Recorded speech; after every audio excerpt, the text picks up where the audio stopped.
Bonjour à toutes et à tous et bienvenue dans cette review de Extreme Rules 2019.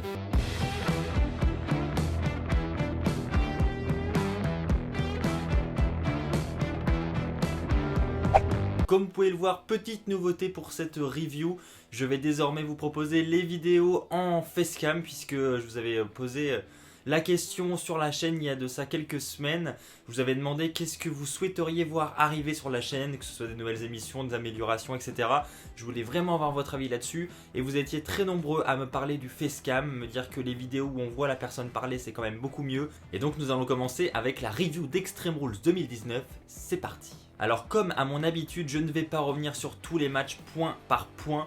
Je préfère réellement revenir sur ce qu'il y a eu de plus intéressant durant le pay-per-view et revenir sur les points importants. Et donc on va commencer dès maintenant avec le match entre Finn Balor et Shinsuke Nakamura qui s'est déroulé dans le pré-show du pay-per-view. Et ça c'est la première remarque que je voudrais faire. Je n'ai pas compris. Alors j'ai vu des news circuler il y a de ça quelques jours disant que les officiels ne savaient pas s'ils voulaient mettre le match entre Shinsuke Nakamura et Finn Balor dans le kick-off ou dans le pay-per-view lui-même. Et c'était exactement la même chose pour le match entre Kevin Owens et Dolph Ziggler. Les officiels ne savaient pas s'ils devaient les mettre dans le pay-per-view et ils avaient décidé au final que non, ils ne les mettraient pas parce qu'il y avait déjà beaucoup de matchs dans la carte et qu'ils préféraient garder ces matchs-là pour après. Et je comprenais carrément cette décision, mais au final on les a eu. On a eu le match pour le titre intercontinental dans le kick-off et on a eu Dolph Ziggler contre Kevin Owens un peu plus tard dans le show. Et ça, je trouve ça vraiment dommage. Déjà un changement pour le titre intercontinental entre Finn Balor et Shinsuke Nakamura dans le kick-off. Pourquoi ? C'est le premier point que je veux évoquer. Je suis vraiment déçu, content pour Shinsuke Nakamura parce qu'il est nouveau champion et que voilà, on va sûrement le revoir sur le devant de la scène. Et vous le savez, je suis pas un grand fan de Nakamura, malgré ça, je suis quand même content pour lui qu'il soit de retour devant les caméras. Donc ça c'est un bon point pour lui. Maintenant, dans le kick-off quoi, je veux dire Finn Balor, Shinsuke Nakamura, il y a quand même moyen, je pense, d'en faire un match très correct, voire plus que correct dans un pay-per-view. Et pourquoi mettre ce changement de titre dans le kick-off de Extreme Rules? Je n'ai pas compris. En plus de cela, c'était un match de kick-off, donc le match était assez court. J'aurais bien aimé qu'il soit un petit peu plus long. Je crois qu'il a duré un peu plus de 6 minutes. Donc ça reste vraiment très court, surtout pour un changement de titre. Donc le pauvre Finn Balor, là c'est vraiment dommage pour le coup. J'espérais vraiment que, pas forcément que Finn Balor conserve son titre, mais qu'au moins Finn Balor soit assez mis en avant et qu'il ne perde pas son titre comme ça en quelques minutes. Donc là c'est vraiment dommage. Je vais maintenant parler de l'opener de la soirée évidemment. Donc nous avons d'un côté Shane McMahon et Drew McIntyre contre l'Undertaker et Roman Reigns. Dans un match par équipe no holds barred, ok, la stipulation n'a pas été énormément exploitée, donc ça c'est la petite déception que j'ai eue premièrement. Ensuite, grosse surprise pour l'Undertaker, enfin grosse surprise, j'ai été agréablement surpris on va dire de la prestation de l'Undertaker, j'ai vraiment beaucoup aimé la façon dont il a été exploité dans ce match. Je voudrais d'ailleurs relever les commentaires de Michael Cole durant la fin du match. Une fois que l'Undertaker et Roman Reigns ont battu McIntyre et Shane McMahon, on a Michael Cole qui nous dit appréciez ce moment, profitez de ce moment, on ne sait pas combien de temps cela va encore durer. Et il y a Corey Graves qui répond à Michael Cole en lui disant Cole, ça durera le temps que l'Undertaker l'aura décidé. Tout ça pour dire, et ça on peut vraiment pas le nier, à chaque fois que l'Undertaker est présent dans un ring de la WWE, c'est toujours de très très bons moments. Et après avoir vu un match comme ça, je suis entièrement d'accord avec ce qu'a dit Michael Cole. J'ai vraiment envie de profiter de ces derniers moments de l'Undertaker. On ne sait pas encore pour combien de temps l'Undertaker sera là, mais il va clairement nous manquer parce que ça reste l'une des plus grandes légendes de la WWE. Et à chaque fois qu'il est là, dès qu'il est présent dans un ring, il impose quelque chose quoi. Et c'est vraiment vraiment impressionnant à chaque fois. Donc ça c'était vraiment le point positif. En dehors de ça, je n'ai pas grand chose à reprocher au match entre les deux équipes. C'était un match peut-être assez long quand même, hein. Il a duré presque 20 minutes je crois, donc c'était relativement long, mais il y avait quand même des bons spots. Bon, il y avait du Shane McMahon, du classique Shane McMahon, le saut sur la table à l'extérieur, le coast to coast avec la poubelle, enfin bref, il y avait du classique, c'était des choses qu'on avait peut-être déjà vues, mais j'ai quand même passé un bon moment on va dire, voilà. Maintenant j'ai beaucoup de questions qui se posent, c'est quelle suite pour l'Undertaker, parce que il y a des rumeurs pour une présence de l'Undertaker à SummerSlam. Je trouvais que la fin de match était un peu long, l'après-match était un peu long, je me suis dit oh, il va se passer quelque chose, je pensais à Bray Wyatt par exemple ou ce genre de choses, et au final non, rien. Donc je me pose vraiment la question. Qu'est-ce qu'il va se passer pour l'Undertaker à SummerSlam? Est-ce qu'il sera présent à SummerSlam? Peut-être pas.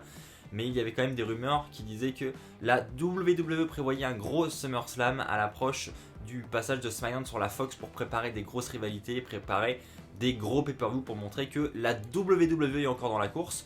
Donc, sûrement une présence de l'Undertaker, mais contre qui? Je voudrais maintenant parler du match entre Aleister Black et Cesaro, évidemment. Donc là, ce n'est un secret pour personne. On l'avait tous prédit, je pense. Le match allait être très très bon et c'est ce qu'il a été. Donc ça fait plaisir de revoir Aleister Black devant les caméras de la WWE en action sur le ring. Donc ça c'est le premier point positif. Et le deuxième, c'est exactement la même chose mais pour Cesaro. Parce que le pauvre Cesaro, depuis un bon petit moment maintenant, on ne le voit plus trop. Et là, ça l'a vraiment remis en avant. Donc certes, il a perdu le match, mais je pense que ça ne va pas l'impacter plus que ça. Au contraire, il a montré qu'il était encore capable de nous offrir de grandes prestations. Et peut-être que ça lui sera bénéfique par la suite et que les officiels le remettront en avant. Surtout qu'on sait que Paul Heyman et Eric Bischoff seront aux commandes très prochainement. Et donc je pense que les jeunes talents comme Cesaro seront un petit peu dans la poche de ces deux directeurs exécutifs. Donc il y a moyen de faire de bonnes choses avec eux et je pense qu'ils ont encore prouvé, les deux hommes, ce soir, qu'ils étaient vraiment là et qu'ils savaient très bien exploiter ce ring de la WWE. On va maintenant parler du match handicap pour le titre féminin de SmackDown. Donc là encore, grosse surprise. Enfin grosse surprise, non justement pas de surprise. Et c'est ça qui m'a un petit peu peut-être déçu. C'est qu'on attendait plusieurs choses de ce match. Alors la plus grosse chose que tout le monde attend je pense, c'était le retour de Sasha Banks. Qui était, d'après les rumeurs, possible durant ce match ou durant cet après-match. On n'a rien eu. Donc pas de Sasha Banks, peut-être à Raw demain. Peut-être dans les semaines à venir, je pense qu'elle devrait être là pour SummerSlam quand même, donc son retour est plus qu'imminent je pense. Mais en dehors de Sasha Banks, il y avait d'autres choses qu'on attendait aussi, c'était peut-être une trahison entre Alexa Bliss et Nikki Cross, j'allais dire Nikki Bella, Nikki Cross. Et au final, on n'a rien eu de tout ça. On a eu une continuité de rivalité très simple. Donc on a eu évidemment l'handicap. Donc ils étaient, Alexa Bliss, Nikki Cross étaient à 2 contre Bayley. Mais Bayley au final s'en est sortie avec plus ou moins de mal. Ça a été difficile au début, mais après elle a su s'imposer. Elle a réalisé sa descente du coude du haut de la 3ème corde pour remporter la victoire en faisant le tomber sur Nikki Cross. Et ça s'est terminé ainsi. On n'a rien eu d'autre. Donc un match classique quoi, mais c'est que la rivalité est sans doute pas terminée, ou du moins ça va exploser dans les jours à venir, donc peut-être à Raw ce soir ou peut-être à SmackDown demain soir. Mais en tout cas il risque de se passer des choses, ça n'est pas terminé entre Alexa Bliss et Nikki Cross, et peut-être que Bayley restera elle aussi incrustée dans cette rivalité, peut-être que Bliss et Cross auront une autre opportunité pour le titre de SmackDown à SummerSlam, pourquoi pas. On va maintenant parler du match peut-être le plus extrême de la soirée, parce qu'on le rappelle quand même, même si Paul Heyman nous l'a rappelé rapidement au début du show, c'est censé être Extreme Rules, c'est censé être un pay-per-view extrême. Au final, waouh, en fait, il y a eu très peu de matchs à stipulation, et dès qu'il y avait une stipulation, alors déjà, moi je considère pas qu'un match handicap ce soit un match extrême. Je considère pas qu'un match à plusieurs équipes c'est un match extrême. Je considère pas qu'un match mixte c'est un match extrême. Même si dans les faits, bon, le tag team mixte était un Extreme Rules. Voilà. Enfin bref, tout ça pour dire qu'il y a eu Aleister Black Cesaro. Il n'y avait pas de stipulation. De même pour Nakamura, Finn Balor. De même pour tous les matchs qu'il y a eu toute la soirée. Enfin je veux dire, il y avait très peu de stipulation et ça c'est un très très gros point faible. Ok, vous n'êtes pas obligé de nous amener du sang, ou si vous voulez rester dans une RPG, vous pouvez, pas de souci. Mais il y a tellement de stipulations possibles quoi. Vous pouvez nous mettre des tables match, des ladder match, des TLC, des matchs en cage. Mais non, il n'y avait que dalle, et ça je suis extrêmement déçu. Et pour moi, Extreme Rules perd tout son intérêt lorsqu'on a des cartes comme ça qui ne respectent pas la stipulation du pay-per-view. C'est comme si on avait des cartes du pay-per-view Hell in a Cell sans Hell in a Cell match. C'est déjà arrivé, enfin on n'est pas passé loin de ça, mais voilà pourquoi la WWE réalise des pay-per-view à thème si elle n'est pas capable de les respecter, ça je ne comprendrai jamais. Enfin bref, tout ça pour dire que Braun Strowman contre Bobby Lashley, lui, était un last man standing match et là la stipulation a vraiment été respectée et c'était vraiment cool. Donc on a eu des spots vraiment super cool, ils ont exploité un petit peu tous les coins de l'arène et ça c'était vraiment un point positif. Donc j'ai beaucoup aimé ce match et puis de toute façon je pense qu'on l'attendait tous, on l'attendait vraiment tous, surtout suite à ce qui s'est passé à Raw quand ils ont explosé le décor. Là, ils ont été en backstage, ils ont été dans les stands de merchandising, dans les gradins, et le spot final, quoi, lorsqu'ils sont en haut de cette estrade-là et qu'ils s'explosent sur ce truc, bon, qui est pour le coup a sûrement été monté exprès, mais voilà, je sais même pas comment appeler ça. Voilà, vous voyez ce que je veux dire, si vous avez vu le pay-per-view, vous voyez ce que je veux dire, un sorte de cube en bois très très fin, je pense. Enfin bref. Et donc les deux hommes tombent et puis là on a un plan sur le cube et l'arbitre qui ne sait pas comment faire parce qu'il voit pas, il voit plus les deux hommes donc il compte dans le vide et après on voit Strowman en big guy exploser la cloison et sortir pour le compte de 10, enfin avant le compte de 10 et donc victoire de Braun Strowman. Non, c'était vraiment très très cool, il y avait de très très bons segments et donc je suis vraiment content qu'ils aient ajouté ce match dans la carte. Je veux dire, heureusement qu'il était là pour relever le niveau extrême du pay-per-view. Nous allons maintenant parler du fameux match par équipe triple menace pour les titres de SmackDown. Nous avons donc le New Day contre Daniel Bryan et Eric Rowan contre Heavy Machinery. Donc je l'avais dit, hein, j'espérais une petite victoire de Heavy Machinery parce que ça me ferait plaisir de les voir avec le titre. Parce que j'ai énormément de respect pour ces deux hommes, je trouve qu'ils sont extrêmement bons, je trouve qu'ils sont capables de faire des choses incroyables au vu de leur gabarit. Et donc pour ça je les respecte beaucoup, donc j'aurais bien aimé qu'ils soient champions. Ce n'a pas été le cas, mais nous avons tout de même de nouveaux champions. Donc pour la 6e fois de leur carrière, le New Day remporte les titres par équipe de SmackDown. Et donc nous avons le trio du New Day qui sont tous champions. Le titre WWE pour Kofi et donc les titres de SmackDown pour Big E et Xavier Woods. Donc je n'ai rien en particulier à relever de ce match, mais je suis vraiment content pour le New Day tout de même. Voilà, j'étais pas fan honnêtement de ce qui se passait avec Daniel Bryan et Eric Rowan. J'accrochais pas, je sais pas, j'accroche vraiment pas et je me dis qu'avec le New Day on va encore avoir des segments très divertissants et pour ça c'est vraiment cool. Donc j'ai hâte de voir ce que le New Day va nous amener avec les titres par équipe de SmackDown dans les jours et les semaines à venir. Même si je sais que beaucoup vont le dire, c'est du déjà vu certes, mais c'est pas parce qu'on a déjà vu que ça ne sera pas divertissant et qu'on ne passera pas du bon temps. Je préfère ça plutôt qu'avoir des titres par équipe qui sont inexistants, qu'on ne voit quasiment jamais. Là, je pense qu'avec le New Day en tant que champion, on les verra. Nous allons maintenant parler de notre nouveau champion des États-Unis, AJ Styles, qui après son récent heel turn du côté de Raw, affrontait Ricochet à Extreme Rules pour ce titre des États-Unis. Et donc, il a remporté ce titre dans un match que j'ai vraiment adoré, perso. Je trouve qu'il a été assez long en plus, hein, et on n'a pas vu le temps passer. Enfin, moi, j'ai pas vu le temps passer. J'ai vraiment beaucoup aimé ce qui s'est passé durant ce match. Il y avait beaucoup de suspense. Évidemment, on avait Gallows et Anderson à l'extérieur qui ont joué un rôle crucial dans ce match, puisqu'ils sont intervenus à plusieurs reprises et donc ont au final un peu coûté la victoire à Ricochet, enfin plutôt coûté la défaite si on peut dire. Parce que c'est à cause d'eux que Ricochet a perdu son titre des États-Unis. AJ Styles réalise son Styles Clash du haut de la 2e corde et victoire évidemment, Ricochet ne se dégage pas. Mais quel spot final, bon qu'on avait déjà vu pour le coup, mais c'est pas grave, on a quand même eu un bon match, des bons spots durant tout le match.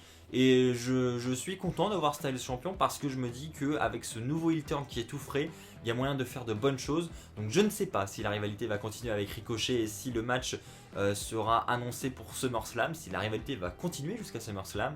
Mais quoi qu'il en soit, ça risque d'être très très cool de suivre l'avenir de ce titre des États-Unis qui est désormais dans les mains de AJ Styles. Kevin Owens contre Dolph Ziggler, est-ce que ça vaut vraiment le coup que j'en parle?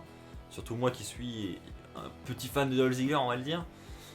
Non, je vais pas parler du match, je vais plutôt parler de la promo d'après-match, puisque si vous ne l'avez pas compris, Dolph Ziggler a perdu en quelques secondes après un stunner de Kevin Owens. Bon, après tout, pourquoi pas. C'est surtout la promo, moi, qui va m'intéresser. C'est Kevin Owens qui insiste une fois de plus sur Shane McMahon après ce stunner et après cette victoire. Et qui dit que, encore une fois, tout le monde pense, que ce soit dans l'arène, que ce soit à la maison, tout le monde pense comme lui. Que on en a marre de Shane McMahon, tout le monde en a marre de Shane McMahon et donc il insiste là-dessus et je pense que ça nous tease très clairement la rivalité qui va avoir lieu pour SummerSlam. Donc d'un côté Kevin Owens, de l'autre côté Shane McMahon, voilà, on va l'avoir à SummerSlam. Et je ne sais pas trop quoi en penser. Voilà, d'un côté, bon, c'est encore du Shane McMahon, mais je me dis c'est Owens en face. Et Owens, il est capable de nous sortir de très très bonnes promos. Et de même, il est capable de nous faire d'excellents matchs face à d'excellents adversaires. Mais je pense tout de même qu'avec Shane McMahon en face, il est capable de nous proposer un très bon match et une très bonne rivalité. Donc je suis assez confiant, on va dire, pour ce qui est de la future rivalité entre Owens et Shane McMahon. On va maintenant parler du match pour le titre de la WWE avec notre champion Kofi Kingston qui affrontait Samoa Joe.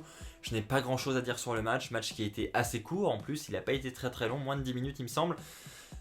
Ce que je voudrais retenir, c'est surtout Joe, quoi. Le pauvre, je me dis, qu'est-ce qu'il va devenir maintenant? Alors, je m'attendais pas à une victoire, évidemment, ça me semblait prévisible. Mais moi, ce qui me semblait aussi prévisible, c'était l'après Extreme Rules, c'était Joe qui va descendre.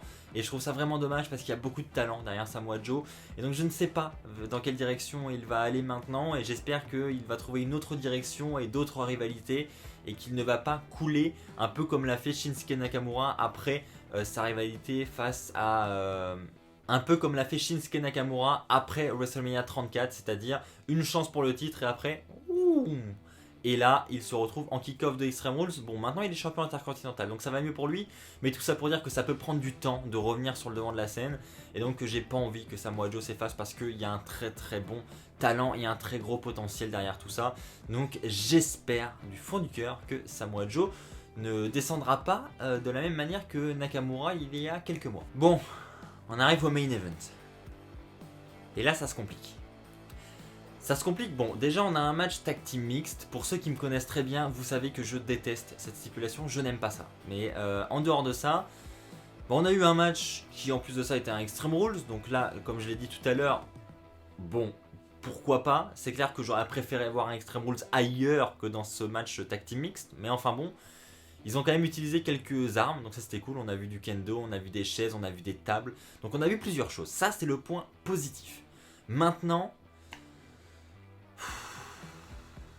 pas grand chose à retenir de ce match déjà pour commencer, mais peut-être que je suis pas trop objectif là-dessus parce que j'aime vraiment pas ça, les tag team mixtes. J'aime pas ces matchs parce que je trouve que c'est toujours un peu lent, on a toujours les hommes qui peuvent se battre qu'avec les hommes, les femmes qu'avec les femmes. Bon, ce soir on a eu une exception, on a quand même eu Baron Corbin qui a fait son End of Day sur Becky Lynch. Et bah là, Rollins il a pas trop apprécié la blague, hein, normal, hein, voir sa femme comme ça se faire tabasser par Baron Corbin. Moyen. Du coup, bah, qu'est-ce qu'il a fait Rollins? Il s'est littéralement acharné sur Baron Corbin. Donc il a enchaîné les coups de kendo, les coups de chaise. Après on a eu plusieurs curb stomp. Et enfin, le tombé final, victoire de Rollins. Maintenant, rappelez-vous, qu'est-ce que nous avons eu au début du show? Au début du show, Paul Heyman nous a annoncé un spoiler. Un spoiler nous disant que son client, Brock Lesnar, allait encaisser sa mallette ce soir à Philadelphie, à Extreme Rules. Et qu'est-ce que nous avons eu? Le cash de Brock Lesnar. La musique retentit, Brock Lesnar arrive sur le ring, Paul Heyman demande à l'annonceur de annoncer le combat, puisque officiellement Brock Lesnar encaisse sa mallette. Donc précédemment, je ne l'ai pas rappelé, mais nous avons Seth Rollins qui conserve donc son titre universel, Becky Lynch par la même occasion qui conserve son titre féminin de Raw, et nous avons Brock Lesnar qui encaisse sa mallette, un petit F5 sur Seth Rollins, victoire de Brock Lesnar, nouveau champion universel. Au revoir. Non, c'est pas un au revoir pour dire c'est la fin de cette vidéo, c'est pas pour ça. C'est juste pour dire que au revoir le champion, voilà, au revoir le titre, on ne le verra plus. J'exagère peut-être, mais il y a un... Enfin, moi je veux dire, j'aime bien Brock Lesnar. Franchement, je suis pas un hater de Brock Lesnar, j'aime beaucoup parce que, faut se l'avouer, dès qu'il est là, ce mec est une attraction. Peut-être que les gens le détestent, mais dès qu'il est là, à chaque fois, il attire l'œil des fans. Et moi le premier, je veux dire, on a été à New York avec Aurélien pour aller voir plusieurs épisodes de Raw. On a fait le Raw d'avant Mania. Et la seule chose que nous attendions avec impatience de ce show, c'était de voir Brock Lesnar en live. C'était, voilà, on avait vraiment envie de le voir. Et je pense qu'il y a beaucoup de fans qui sont dans ce cas-là. Je veux dire, à chaque fois, vous entendez la musique de Lesnar, vous le voyez dans le ring faire des German suplex, bah moi, perso, ça me donne des frissons, du moins en live. Après, derrière votre écran, peut-être que vous en avez marre à force, c'est totalement compréhensible. Mais moi, je trouve réellement que Lesnar est une attraction. Et donc pour ça, je trouve ça cool de le voir comme ça dans le main event et au moins, enfin voilà, on a un champion imposant, etc. Mais évidemment, le gros point noir, et je pense que vous allez tous le partager avec moi, c'est le fait que Lesnar ne soit pas là à temps plein. Et donc, encore une fois, bye bye le titre universel et bonjour Brock Lesnar pour les Big Four. Et c'est tout, ça s'arrête là. Et ça, c'est vraiment dommage. Et j'aimerais beaucoup, surtout avec le passage sur la Fox très bientôt, que la WWE arrive à négocier avec Lesnar un contrat un peu plus imposant, qui soit peut-être pas là toutes les semaines, mais disons toutes les 2 semaines, ou qui soit là vraiment plus souvent. Ça serait déjà un très gros point. Et même si les apparitions de Lesnar coûtent cher, faut le savoir, hein, Lesnar il est payé à l'apparition. Et l'apparition, c'est pas notre petit salaire à nous, 100 € la journée, non, c'est pas ça. Hein. On est très très loin de ça. Donc évidemment, la WWE ne va pas pouvoir se permettre de ramener Lesnar toutes les semaines, plus de 50 fois par an. Non, ça sera pas possible.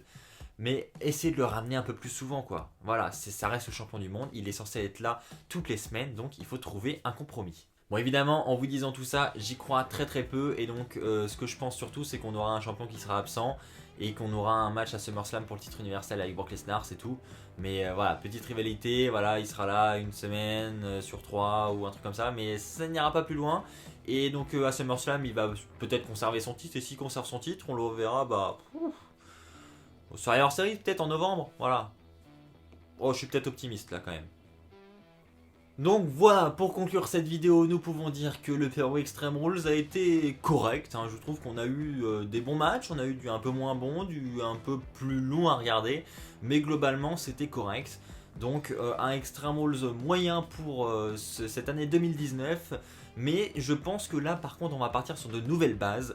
Je pense que là on va avoir du Paul Heyman et du Eric Bischoff qui vont réellement venir commencer à greffer leurs idées sur celles qui existent déjà aujourd'hui pour construire cette carte de SummerSlam, et ça c'est vraiment très très cool, j'ai vraiment hâte de voir ça. J'espère qu'on aura un gros SummerSlam cette année avec une bonne grosse carte, et je pense que ça va commencer dès ce soir avec Raw. On va avoir du très très lourd, je pense. Je ne sais pas ce qu'ils vont nous planifier pour SummerSlam, mais je pense qu'on aura de nouvelles rivalités. Et souvent, les lendemains de pay-per-view comme ça, les lendemains de pay-per-view de transition, il y a toujours des nouvelles rivalités qui commencent à se créer. Et rien que pour ça, j'ai un peu de hype, je vais le dire, pour l'Euro de cette semaine. Et on nous annonçait également que l'Euro de la semaine d'après sera une réunion de légendes. Alors pourquoi une réunion de légendes comme ça d'un seul coup? Je ne sais pas ce qui leur est passé par la tête. Peut-être un peu les audiences qui sont en baisse. Mais voilà, en tout cas, on aura une réunion de légendes et ça... je trouve ça plutôt cool aussi. Voilà, c'est ainsi que s'achève cette vidéo review de Extreme Rules 2019, j'espère qu'elle vous aura plu. Si c'est le cas, n'hésitez pas à lâcher un pouce bleu, n'hésite pas à t'abonner pour ne pas rater les prochaines vidéos qui sortiront sur la chaîne. On se retrouve très très vite, d'ici là portez-vous bien, et comme d'habitude n'oubliez pas, soyez toujours très très fiers d'être fan de catch. Allez, bye tout le monde.